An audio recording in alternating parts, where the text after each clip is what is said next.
नमस्कार दोस्तों, एक बार फिर से मेरे YouTube चैनल कण्व नगरी लाइव में आप सभी लोगों का स्वागत है।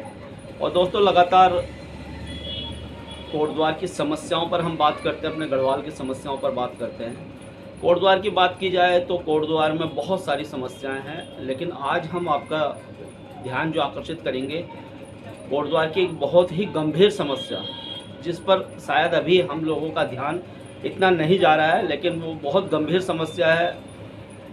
और वो समस्या है स्मैक की। जिस प्रकार से हम देख रहे हैं छोटे छोटे बच्चे, लड़के लड़कियां आज स्मैक के जाल में फंस चुके हैं। धीरे धीरे आने वाले समय में वो क्या भविष्य बनेंगे। और आप सभी जानते हैं, उत्तराखंड की अगर बात की जाए तो उत्तराखंड सबसे ज़्यादा आर्मी पर्सन देता है, पुलिस पर्सन देता है। मतलब जितने भी हमारे जो देश की रक्षा करने वालों में उत्तराखंड का नाम शुमार होता है। और अगर आज का जो बच्चा है, युवा है, वो स्मैक के जाल में इस प्रकार से फंसेगा तो आने वाले समय में किस प्रकार से हम वो अर्धसैनिक बलों में या आर्मी में उस प्रकार से लोग दे पाएंगे। आज इसी विषय पर बात करने के लिए हमारे साथ कोटद्वार के ही एक नागरिक विनोद नेगी जी हैं, जो कि छोटे से एक व्यवसाय करते हैं। और उन्हीं लोगों से मेरा बात करने का प्रयास रहता है जो इन चीज़ों के भुक्तभोगी होते हैं और वो इन चीज़ों को जो देखते हैं। और क्योंकि हर व्यक्ति की अपनी फैमिली, विनोद नेगी जी की अपनी फैमिली, मेरी अपनी परिवार है, तो हम भी चाहते हैं कि यार हमारे बच्चों को वो एटमॉस्फेयर ना मिले, क्योंकि हम कितना समय उनको दे पाएंगे। बच्चे ने समाज में ही रहना है, तो समाज में इस प्रकार की गंदगी नहीं होनी चाहिए। सर, बहुत बहुत स्वागत है आपका। बहुत बहुत धन्यवाद आपके चैनल को। सर, अगर बात की जाए कोटद्वार की कुछ गंभीर समस्याओं की, तो स्मैक एक गंभीर समस्या कोटद्वार की है, लेकिन इस पर किसी का ध्यान, खासकर हम लोगों का ध्यान नहीं जा रहा है। क्या कहेंगे सर? सबसे पहले आपके चैनल के माध्यम से मैं अपने समाज, अपने कोटद्वार के लोगों को बताना चाहता हूँ कि माता पिता अपने बच्चों पर विशेष रूप से ध्यान दें। हमारे बच्चे स्मैक के चंगुल में फंसते जा रहे हैं। लगभग मैं समझता हूँ कि अधिकतम हमारे लोग फंस चुके हैं, भोले भाले लोग हैं। और एक बहुत बड़ा रैकेट चल रहा है यहाँ पर बच्चों को फंसाने का। हमारे पहाड़ से, गाँव से बच्चे यहाँ पर आते हैं, पढ़ने के लिए आते हैं, लेकिन वो ऐसे लोगों की गिरफ्त में फंस जाते हैं। इसमें पुलिस प्रशासन कुछ नहीं कर सकता जब तक हम स्वयं जागरूक नहीं होंगे। अपने बच्चों के प्रति हमें जागरूक होना पड़ेगा। हमारा बच्चा कितना टाइम घर से बाहर जा रहा है, पूरा ध्यान रखना पड़ेगा। बच्चों का पूरा टाइम टेबल का शेड्यूल पे हमें ध्यान देना पड़ेगा। हमारे बच्चा कहाँ जा रहा है, क्या कर रहा है। सर, जैसे कहते हैं ना, परिवार नागरिक गुणों की प्रथम पाठशाला है। और जैसे पहले संयुक्त परिवार हुआ करते थे, लेकिन अब तो एकल परिवार हो गए। 3 या मैक्सिमम 4 लोगों का परिवार रह गया है। और उसमें भी जो है माता पिता जो है पैसे कमाने की अंधी दौड़ में शामिल हो गए हैं और पैसा ही सब कुछ हो गया है। लेकिन अगर समय की बात की जाए, पहले लोग अपने बच्चों को समय देते थे, उस प्रकार से अब समय नहीं दे पा रहे। कहीं ना कहीं हम उनको वो सब चीज़ें तो प्रोवाइड करवाते हैं, जैसे हमने उनको अच्छे जूते हमने उनको दे दिए, ब्रांडेड जूते हमने उनको दे दिए, ब्रांडेड कपड़े हमने दे दिए, स्कूटी दे दी, मोटरसाइकिल दे दिया, अच्छा इंस्टीट्यूट दे दिया, अच्छा कॉलेज दे दिया, और हमने सोचा हमारी जिम्मेदारी खत्म हो गई। लेकिन हम उनको वो समय नहीं दे पा रहे, उनकी गतिविधियों पर ध्यान नहीं दे पा रहे। इस पर क्या कहना है आपका? सबसे पहले हम लोगों को बच्चों पर इस तरीके से ध्यान देना पड़ेगा कि हमारे बच्चा ट्यूशन जा रहा है या नहीं जा रहा है। हम ट्यूशन के नाम पर बच्चा ट्यूशन नहीं जा रहा है। बच्चा सीधा स्मैक पीने के लिए ऊपर 5 मील से ऊपर नीचे नदी में ऊपर नीचे जा रहा है। इस पर ध्यान देना पड़ेगा। ख़ास तौर से हाई स्कूल और इंटरमीडिएट के जो हमारे बच्चे हैं, ये नशे की गिरफ्त में आ रहे हैं। और ये इतना बड़ा जाल यहाँ पर स्मैकियों का है कि आज फ्री पिला रहे हैं। गढ़वाली भाषा में कहते हैं आज खाए बल ककड़िया, प्रभात खाए बल बकरी। तो हमको इस पर ध्यान देना पड़ेगा। अपने बच्चों पर विशेष रूप से ध्यान देना पड़ेगा। हम अपनी लड़की को तो कहते हैं कि बेटा आप इतने देर कहाँ से आए हो, लेकिन कभी ये सोचा कि अपने लड़कों को भी सोचा कि बेटा तू गया कहाँ था। लड़का पर भी और लड़की पर भी जब हम बराबर ध्यान देंगे तो हम इससे बच सकते हैं। पुलिस प्रशासन बाद में है, और पुलिस प्रशासन से हाथ जोड़कर नम्र निवेदन है वो भी बच्चों को ना पकड़े, बल्कि बहुत बड़ा जो स्टॉकिस्ट है उसको पकड़े।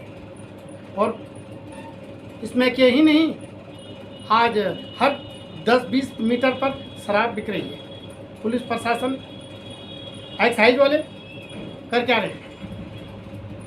अगर ये नहीं चेते तो हम इनको चेता देंगे, ये नहीं सुधरे तो हम इनको सुधार देंगे, क्योंकि पब्लिक में बहुत बड़ी ताकत होती है। और पब्लिक को ये काम, आज मेरा बच्चा बिगड़ेगा, कल आपका बिगड़ेगा, परसों किसी और का बिगड़ेगा। हो सकता है उसमें पुलिस वाले का भी बच्चा होगा, पुलिस वालों के भी बच्चे बिगड़ेंगे। आज मेरा बच्चा नहीं बिगड़ेगा, आप या आपका नहीं बिगड़ेगा, कल पुलिस वाले का भी बिगड़ेगा। इसलिए हमको मुस्तैद रहना पड़ेगा, क्योंकि यहाँ पर एक अंतर्राज्यीय गिरोह यहाँ पर एकदम सक्रिय है। बाहर के लोगों को सत्यापन सही तरीके से होना चाहिए, इसमें कोई ढील नहीं बरतनी चाहिए। जैसे हम देखते हैं पुलिस वाले छोटे मोटे जो स्मैकिए होते हैं या जो इसमें पीने वाले या बेचने वाले छोटे मोटे उनको पकड़ते हैं, लेकिन जो बड़ा रैकेट या बड़ा गिरोह है उस पर काम क्यों नहीं करती पुलिस? हो सकता है कुछ पुलिस वाले जो बाहर के वो हमारी उसको समझते हुए उनका अपना फिक्स धंधा बना रखा होगा, तो हमें तो शक जाता है। हम पुलिस अधीक्षक पौड़ी से हमारा विनम्र निवेदन है कि अपने पुलिस वालों को सख्त हिदायत दे, पुलिस कर्मचारियों को सख्त हिदायत दे कि छोटे मोटे लोगों को न पकड़े, बड़े स्टॉकिस्टों को पकड़े, क्योंकि खेल वहीं से शुरू होता है। वो किसी को मारने में मरवाने में देर नहीं लगाते, क्योंकि करोड़ों रुपए का व्यापार है और इसको नपने दिया जाए। तो इस पे हम सभी लोग कैसे काम कर सकते हैं? हम सब एक कुछ कमेटियां बना के काम कर सकते हैं, उसमें ज़बरदस्त तरीके से काम कर सकते हैं। कुछ पुलिस वालों को भी अपने उसमें लेंगे कि हमारा साथ चलो। जगह जगह शराब इसमें बिक रहा है। आज आपने देखा होगा 9 बजे के बाद मैं कई बच्चों को देखता हूँ सड़क पे 4-4, 5-5 ग्रुप बना के इसमें खरीदते हैं, बेचते हैं। तड़ियाल चौक से लेकर सिंबल चौक से लेकर आपका नींबू चौक से लेकर देवी मंदिर से लेकर, लेकिन पुलिस प्रशासन गाड़ी घाट झूला पुल से लेकर 5वें मील पर, मतलब बच्चे 8-8, 9-9, 10-10 बजे रात कर क्या रहे वहाँ पर? पुलिस प्रशासन को सख्त हो जाना चाहिए। मैं कह रहा हूँ उनको 4-4 लठ बजाओ, घर भेजो। सर पुलिस की तो जिम्मेदारी है, ये पुलिस को तो काम करना ही चाहिए, लेकिन सर अगर बात की जाए परिवार की या लोगों की, हम देखते हैं पेरेंट्स की, पुलिस वालों से हमारी कई जैसे बात हुई है तो कहते हैं कि 17, 18, 19 साल के बच्चों को जब लेके आते हैं स्मैक के उसमें 15, 16, तो माँ बाप आते हैं, हाथ जोड़ते हैं, उनके भविष्य के बारे में उनको कहते हैं। और पुलिस भी एक आम इंसान है, वो भी कहीं ना कहीं इस प्रकार से छोड़ देती है। तो माँ बाप को या परिवार को किस प्रकार से काम करने की आवश्यकता है? देखो जी, सबसे पहले आपने एक पढ़ा होगा, बच्चे की प्रथम पाठशाला परिवार होता है, उसकी प्रथम अध्यापिका माँ होती है। उसका बाप कमाने पर ध्यान है, बाप कोई जम्मू कश्मीर, कोई कहीं, कोई फौज में, कोई कहीं ना कहीं, या अध्यापक हैं। माँ बाप बच्चों पर लगभग मैं समझता हूँ ध्यान नहीं दे पाते। बच्चे इतने आज चतुर चालाक हैं कि माँ जी पेंशन लानी है, कॉफ़ी लानी है, कुछ लाना है और मार्केट से जाए। हमें क्या पता, मार्केट गए, मार्केट से 5 मील पर चले गए, या ऊपर क्या बोलते हैं, ऊपर सड़क है, ऊपर सभी जगह है, कड़वा आश्रम की साइड चले जाए, आप चले जाइए, गाड़ी घाट सिद्धबली वाले रूट पर चले जाइए, सिद्धबली वाले रूट पर। लेकिन हमारे पेरेंट्स को भी अपने बच्चों पर गंभीरता पूर्वक ध्यान देना चाहिए। जैसे आजकल मोबाइल है, टैबलेट है और आपका लैपटॉप है, इन पे भी ध्यान देना चाहिए माँ बाप को कि बच्चा क्या रहा है उसमें। और मुझे तो ऐसा लगता है कि सख्ती से नहीं, एज अ फ्रेंड उससे देखना चाहिए, एज अ फ्रेंड उससे बात करना चाहिए, तब जाके कहीं बच्चे हमारे अपने साथ रहेंगे और शायद अपनी जो है दिल की बातें भी बताएंगे। देखो जी, सबसे पहले हमारा कम्युनिकेशन, बच्चों के साथ कम्युनिकेशन नहीं है। माँ बाप जो है, मैं आपको आज एक बात बताऊँ, माँ बाप इतने पढ़े लिखे नहीं हैं और बच्चे कॉन्वेंट में पढ़ रहे हैं, इंग्लिश मीडियम स्कूल में पढ़े, वो अपने माँ बाप को कुछ समझते ही नहीं है। वो समझते हैं माँ बाप तो अनपढ़ है। वास्तव में माँ बाप, किसी की माँ इंटर होगी, किसी की माँ BA होगी, और इतना ही होगा ज़्यादा से ज़्यादा। और बच्चे समझते हैं कि माँ बाप तो बेकार है, बस तो जानते नहीं। एक प्राउड फील करते हैं कि हमारा बच्चा कॉन्वेंट में पढ़ रहा है, हमने स्कूटी दे दी तो हम बहुत बड़े हो गए। इससे बड़ा नहीं होता। बड़ा आदमी संस्कारवान बनने से बड़ा होगा, स्कूटी देने से बड़ा नहीं होगा। बच्चों को ATM कार्ड न दिया जाए, स्कूटी न दिया जाए, जब लाइसेंस नहीं है तो स्कूटी देने का क्या मतलब? मैं कहता हूँ कि माँ बाप सबसे पहला इसमें दोषी है, जो बच्चों को इतना खुली छूट दे रखी है। आपने देखा होगा आपके ज़माने में, हमने भी स्कूल पढ़ा है, आज तक हमारे ज़माने में हमने 500 रुपये का नोट नहीं देखा, हमने 100 रुपये का नोट नहीं देखा। और आज बच्चों को माँ जी ATM दे रही तो 500 रुपये का नोट है, सरारे का पता नहीं, जैसे कि बोलते हैं ना कि भेमल के पत्ते से पत्ते तोड़ के ला रहा है। हमने 500 रुपये कहाँ देखा। अच्छा, जब बच्चा शुरुआत में होता है ना तो माँ बाप भी उस बात को छुपाते हैं, वो क्या सही है? एकदम गलत है। माँ बाप, मैंने आपको शुरू में कहा था कि आज खाई ककड़ी और प्रभात खाई बकरी। माँ बापों को पहले दिन से ही ध्यान देना चाहिए कि हमारा बच्चा आज अगर गलती करे, आज नहीं टोकेंगे तो कल 2 कदम और आगे बढ़ जाएगा, अब परसों 3 कदम, ऐसे ऐसे बढ़ते बढ़ते वो आज इसमें क्या बन गया। आज जगह जगह आपने देखा होगा सपा होम नसीब सपा होम खोल रखे। क्यों खोल रखे? ये भी तो पैसे कमा रहे हैं, 15-15, 20-20, 50-50 हज़ार रुपया। लेकिन माँ बाप को सख्ताई से ध्यान देना चाहिए। और मैं साथ में कहता हूँ कि अगर हम अब नहीं चेते तो फिर हम कभी नहीं चेतेंगे। बच्चे आज फौज के लायक नहीं होगा, मेडिकल अनफिट हो जाएगा, क्योंकि वो लंग्स खराब कर देगा। वो इसमें एक इतना खतरनाक धंधा है। हमने कभी सुना था कि चाइना में आया था बहुत बड़ा, वहाँ तो गोली मारने के आदेश तक हो गए थे। तो दोस्तों, ये है विनोद नेगी जी, और एक छोटी सी दुकान, एक व्यवसाय ये करते हैं। और यहाँ पर ऐसे बच्चे इनके पास कई आते हैं, क्योंकि सिगरेट और दूसरी चीज़ें जो ये सेल करते हैं, तो ये जब देखते हैं उन बच्चों के जो हाव भाव देखते हैं, तो उस पर कहीं ना कहीं इन्होंने आज अपनी पीड़ा जाहिर की थी। तो हमने सोचा एक वीडियो हम आप लोगों के बीच स्मैक से संबंधित लेके आएँ, और इस वीडियो के माध्यम से सभी पेरेंट्स से भी कहूँगा कि बच्चों के साथ एज अ फ्रेंड व्यवहार करें, और बच्चों को ज़्यादा से ज़्यादा समय दें। अगर बच्चा हंसता है, ज़्यादा हंस रहा है, ज़्यादा खुश है, तो उसको भी देखना चाहिए कि आज मेरा बच्चा ज़्यादा खुश क्यों है, क्या कारण रहे होंगे। अगर बच्चा ज़्यादा उदास है तो ये भी हमें देखना होगा कि बच्चा आज ज़्यादा उदास क्यों है। इन सब चीज़ों पे भी हमें कार्य करने की आवश्यकता है। हमारा सिर्फ कर्तव्य इतना नहीं है कि हमने उसे एक अच्छा स्कूल दे दिया, एक अच्छा इंस्टीट्यूट दे दिया, अच्छे उसको हमने ब्रांडेड कपड़े दे दिए, ब्रांडेड जूते दे दिए, स्कूटी बाइक दे दी। हमारी जो जिम्मेदारी यहाँ पर ख़त्म नहीं होती है। हम उसको इसके साथ एज अ फ्रेंड रह रहे हैं कि नहीं रह रहे हैं, वो किस प्रकार की पढ़ाई कर रहा है। और कभी कभी हमें स्वयं भी स्कूल भी चले जाना चाहिए बच्चे के बारे में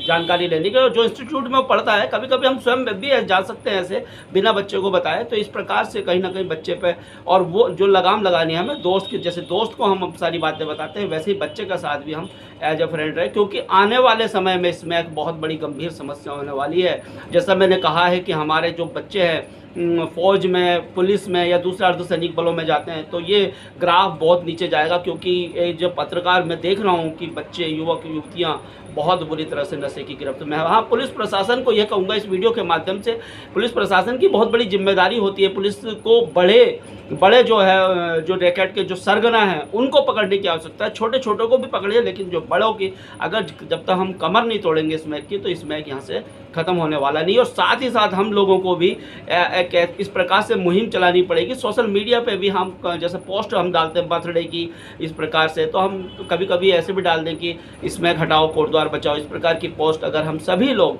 कोटद्वार में डालते रहे और अवेयरनेस ऐसी फैलाएँ, तो शायद कुछ ना कुछ हो सकता है। क्यों सर?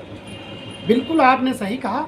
हमें सबसे पहले कोटद्वार बचाओ, स्मैक हटाओ, कोटद्वार बचाओ एक अभियान चलाना चाहिए। इसके लिए हमें जगह जगह कमेटियां, अपना एक ग्रुप बनाना चाहिए, और पुलिस प्रशासन को भी मदद करेंगे। पुलिस प्रशासन हमारी मदद भी करेगी। लेकिन हम पुलिस प्रशासन को अगर बताते हैं कि वहाँ पर स्मैक बिक रहा है, तो पुलिस प्रशासन गोपनीय तरीके से वहाँ पर छापा मार के उनकी बिल्कुल कमर तोड़नी चाहिए। मैं इसमें स्पष्ट रूप से पुलिस प्रशासन को भी साफ संदेश देना चाहता हूँ कि आप भी हमारे समाज का अभिन्न अंग हैं, आप भी इसमें काम कीजिएगा। जगह जगह शराब बिक रही है, और पुलिस प्रशासन को सब पता है कि जगह जगह, गली गली में, मोहल्ले मोहल्ले में, चौराहे चौराहे में शराब बिक रही है। पुलिस प्रशासन को इस तरफ ध्यान देना चाहिए। आपने देखा होगा, अभी अगर पुलिस प्रशासन चाहे तो हम पुलिस प्रशासन को बता सकते हैं यहाँ पर देवी मंदिर से लेकर झंडी चौक तक हर 20 मीटर में शराब बिक रही है। कौन बेच रहा है शराब? क्या पुलिस प्रशासन को पता नहीं है? अलाई वालों को पता नहीं है क्या? जब हम बताएंगे तभी पुलिस प्रशासन काम करेगा? नहीं, पुलिस प्रशासन को सब पता है। आज मेरा बच्चा शराब पिएगा, कल उस पुलिस वाले का बच्चा भी शराब पिएगा। मेरा ही बच्चा उससे छूता नहीं रहेगा। या इसमें आज मेरा बच्चा पिएगा तो कल उस पुलिस वाले का बच्चा भी इसमें पिएगा। पुलिस वालों को भी बिल्कुल सख्ताई से और बिल्कुल मित्रवत व्यवहार रखते हुए इनकी कमर तोड़नी चाहिए। अच्छा, हम लोगों में एक ये भी रहता है कि यार मेरा परिवार सही है, मेरा घर सही है, मेरे बच्चे सही है, तो क्या पड़ी है? नहीं। आज अगर मेरे घर पे अगर कोई पत्थर डालेगा, कल आपके घर पे भी कोई पत्थर डालेगा। कहने का मतलब साफ है कि अगर आज मेरा बच्चा पिएगा तो क्या पुलिस वाले का बच्चा नहीं पी सकता? क्या कल पुलिस वाले का बच्चा भी, जब अपने पे गुजरती है ना, जो अपने पे गुजरती है वो जब उन पे भी गुजरेगी ना, तो पता लगेगा उनको भी वास्तव में जब मेरे पे इतनी गुजर गई तो उस पर कितनी गुजरी होगी। ऐसा नहीं है। पुलिस प्रशासन को सख्ताई से बड़े बड़े स्टॉकिस्ट जो इस तरह इसमें के वो हैं उन पर ध्यान देना चाहिए। ध्यान ही नहीं, उनकी कमर तोड़नी चाहिए। अगर नहीं तो फिर हम एक जन आंदोलन पूरे कोटद्वार में छेड़ेंगे और पुलिस प्रशासन को मजबूर होकर हमें साथ देना पड़ेगा। आपका अलाइव कर क्या रहे, दाल पीने के लिए है क्या? मैं स्पष्ट संदेश देना चाहता हूँ। आज देख रहा हूँ मैं जगह जगह शराब बिक रही है। किसके माध्यम से बिक रही है? जगह जगह चौराहे में लोग टाल बना के शराब पी रहे हैं। क्या पुलिस प्रशासन देखता नहीं है क्या? केवल पुलिस प्रशासन चालान काटने के लिए है कि हेलमेट नहीं है, हेलमेट का चालान काट दो। केवल हेलमेट का चालान काटने से हेलमेट पहन लेंगे लोग क्या? या किसी का कागज पत्र गाड़ी के क्या होगा? इसमें पुलिस प्रशासन को अपनी तरफ से बिल्कुल सख्ताई बरतनी चाहिए। शराब पीना अपने घर में पियो ना, घर के अंदर पियो ना, ये थोड़ा कि चौराहे में तुम शराब पियो। तो दोस्तों आज कोटद्वार के जितने भी पिकनिक स्पॉट हैं सब नशेड़ियों के अड्डे बन चुके हैं। वहाँ पर इस प्रकार के कार्य होते हैं। जैसा सर बता रहे हैं कि शराब जगह जगह बिक रही है। पुलिस प्रशासन को इस पर लगाम लगाने की आवश्यकता है और साथ ही साथ समस्या अगर हमारी है तो हमें लोगों को आगे आकर कार्य करना होगा। वीडियो दोस्तों अगर पसंद आएगा तो वीडियो को लाइक शेयर और कमेंट भी करना और मेरे चैनल कण्व नगरी लाइव को ज़्यादा से ज़्यादा दोस्तों सब्सक्राइब करना। धन्यवाद सर, बहुत बहुत आपका धन्यवाद। आपके कण्व नगरी चैनल को बहुत बहुत। थापा जी आप इसी तरीके से लगे रहेंगे तो मेरा अंतिम वो है पुलिस प्रशासन से, आप सोइए मत, मित्रवत पुलिस की भाषा में आइए और अपना काम बखूबी निभाइए। अगर आप अच्छा काम करेंगे हम बीच चौराहे में आपको माला पहनाएंगे और अगर आप ऐसे ही सोए रहेंगे तो हम आपको झकझोरते हुए आपको कुंभकर्ण, आपकी जो कुंभकर्ण की नींद है उसे आपको जगाएंगे। तो धन्यवाद दोस्तों। जय हिंद, जय भारत, जय उत्तराखंड। जय